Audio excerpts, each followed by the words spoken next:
আলাউদ্দিন জিহাদির জায়গায় আসতে তাহেরি সাহেব আপনার আরো 100 বার জন্ম নিতে হবে। আলাউদ্দিন জিহাদি আমির মুয়াবিয়া রাদিয়াল্লাহু আনহু সুন্নি আকীদার জন্য বিশাল এক দরবার ছেড়ে দিয়েছে, বিশাল এক দরবার ছেড়ে দিয়েছে আকীদার জন্য। আপনি পারবেন না। আপনার পীরের আকীদা একরকম, আপনার আকীদা আরেক রকম। আপনি ওয়াজে বলেন আমিরে মুয়াবিয়া রাদিয়াল্লাহু সাহাবী, আর ওয়াজ রাতের বেলা গিয়ে আবার বলেন শিয়াদের সাথে গিয়ে আপনি বুক মিলান। আপনার অবস্থান আর আমার অবস্থান এক না। আকীদার ব্যাপারে আলাউদ্দিন জিহাদি অনেক অনর। এখানে আসতে আপনার অনেক সময় লাগবে, আপনি পারবেন না। এই জন্য বলছি আকীদার ব্যাপার আমাকে বলার প্রয়োজন নাই। আকীদার ব্যাপারে আমি অনেক প্রমাণ দিয়েছি, কাউকে ছাড় দেই নাই এই পর্যন্ত। আইনুল হুদা সাহেবের মতো আলেমকে আমি ছাড় দেই নাই, মুফতি শাহ আলমকে আমি ছাড় দেই নাই আকীদার কারণে। বড় বড় আলেমদেরকে আমি তাদেরকে বিচ্ছিন্ন করে দিয়েছি আকীদার জন্য। আপনি পারবেন না, এত বড় অবস্থান নিতে আপনি পারবেন না। এই জন্য আমি বলবো কথাবার্তা যাই বলেন আলোচনা সরাসরি করে আপনি বলবেন, যেটা জানেন না সেটা জানবেন। আমিও প্রয়োজন হলে আপনার কাছ থেকে জানবো, কিন্তু আপনি হুটহাট করে উস্কানিমূলক একটা উদ্দেশ্য প্রণোদিতভাবে কমেন্ট করবেন, এটা মেনে নেওয়া হবে না। ধন্যবাদ সবাইকে।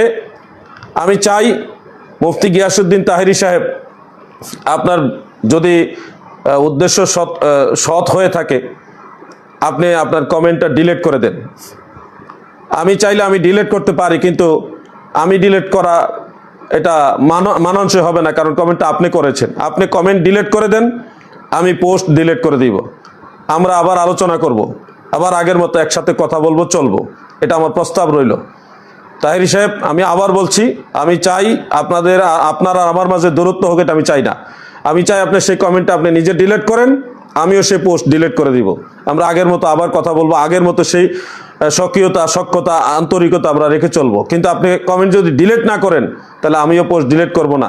তবে মনে রাখবেন, আপনার এই কমেন্ট করাটা উচিত হয়নি।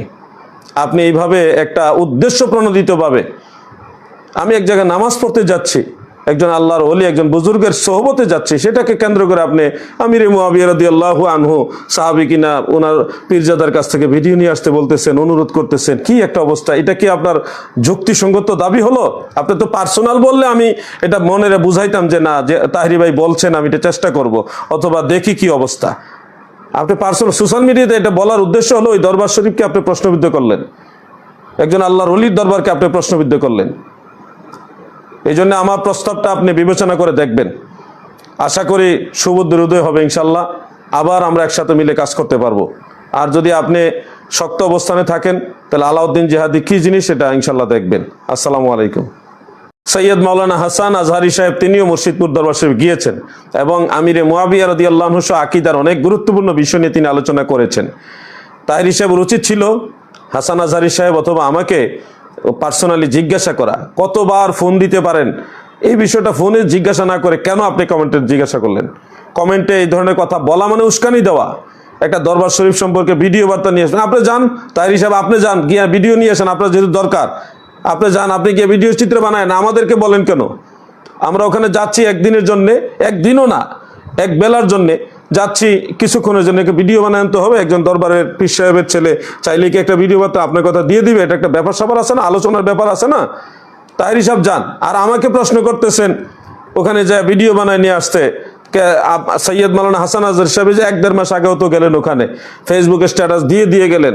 তো হাসান আজহারি সাহেবকে কেন প্রশ্নটা করলেন না যে ভিডিও নিয়ে আসবেন? কে হাসান আজহারির সময় এটা মনে ছিল না, আলাউদ্দিন জিহাদির সময় মনে হয়েছে নাকি? এখানেই তো বোঝা যায় আপনার উদ্দেশ্যটা সঠিক ছিল না। এই জন্য আমি প্রতিবাদ করেছি।